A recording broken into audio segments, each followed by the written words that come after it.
लक्ष्मण की पत्नी उर्मिला की कथा आपने नहीं सुनी होगी। श्री रामायण को आज तक हमने अपने और इस समाज में श्री राम के दृष्टिकोण से देखा। लक्ष्मण को देखा, देवी सीता को जाना, हनुमान की भक्ति के भाव को जाना, रावण के ज्ञान को पहचाना, लेकिन कभी यह नहीं ध्यान दिया कि इस रामायण में अगर कोई सबसे अधिक उपेक्षित और अनदेखा पात्र था तो वह थी लक्ष्मण की पत्नी और जनक नंदिनी सीता की अनुजा उर्मिला। जब राम सीता वनवास को जाने लगे और बड़े आग्रह पर लक्ष्मण भी साथ जाने की आज्ञा हुई तो पत्नी उर्मिला ने भी उनके साथ जाने का प्रस्ताव रखा, परंतु लक्ष्मण ने उन्हें यह कहकर मना कर दिया कि अयोध्या के राज्य को और माताओं को उनकी आवश्यकता है। असीम पतिव्रता थी उर्मिला के उस नव यौवन कंधों पर इतना बड़ा दायित्व डालकर लक्ष्मण चले गए।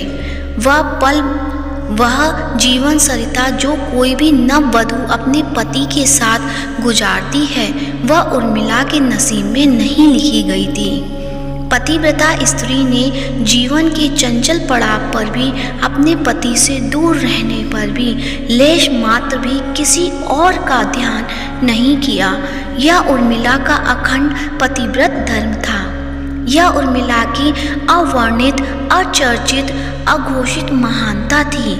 उर्मिला के महान चरित्र, अखंड पतिव्रत, स्नेह और त्याग की चर्चा रामायण में उपेक्षित थी, पर वह हो न सका।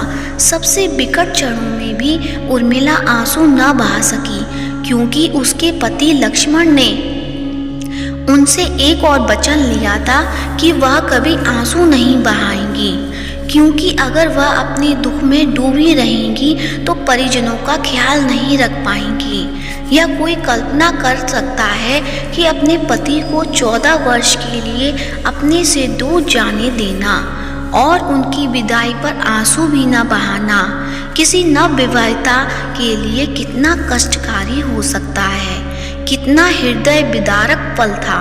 वह जब परम पूजनीय महाराज दशरथ स्वर्ग सिधार गए, पर वचन के सम्मान रखने के लिए उर्मिला तब भी न रोई।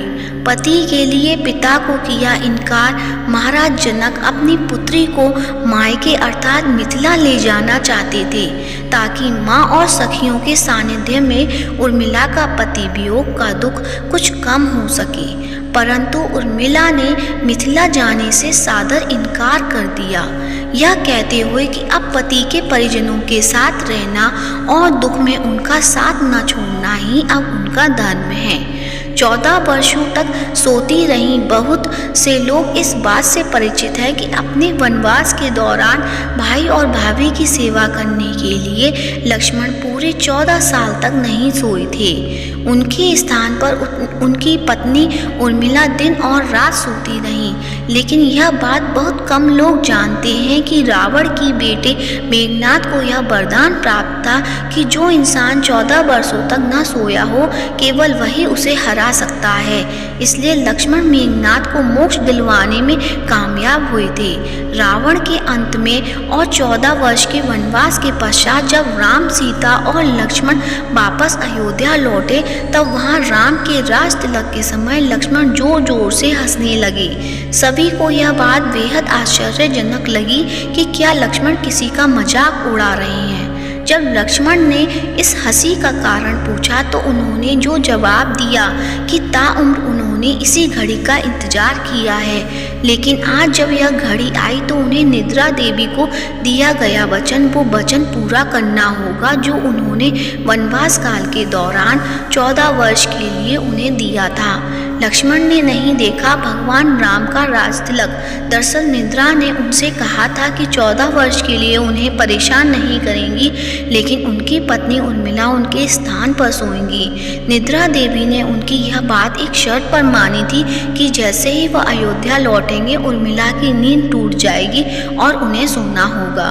लक्ष्मण इस बात पर हंस रहे थे कि अब उन्हें सोना होगा और वह राम का राज तिलक नहीं देख पाएंगे। उनके स्थान पर उर्मिला ने यह रस्म देखी थी। लक्ष्मण की विजय का कारण था उर्मिला का पतिव्रत। एक और वाक्य ऐसा है जो यह बताता है कि लक्ष्मण की विजय का मुख्य कारण उर्मिला थी। मेघनाद के वध के बाद उनका शव राम जी के खेमे था। जब मेघनाद की पत्नी सुलोचना उसे लेने आई, पति का छिन्न शीश देखते ही सुलोचना का हृदय अत्यधिक द्रवित हो गया। उनकी आंखें बरसने लगी। रोते रोते उसने पास खड़े लक्ष्मण की ओर देखा और कहा, सुमित्रा नंदन, तुम भूल कर भी गर्व मत करना कि मेघनाद का वध मैंने किया है।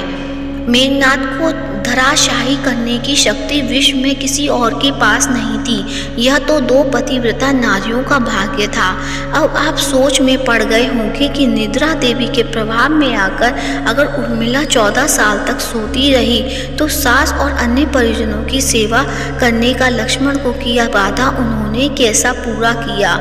तो उत्तर यह है कि सीता माता ने अपना एक वरदान उर्मिला को दिया था। उस वरदान के अनुसार उर्मिला एक साथ 3 कार्य कर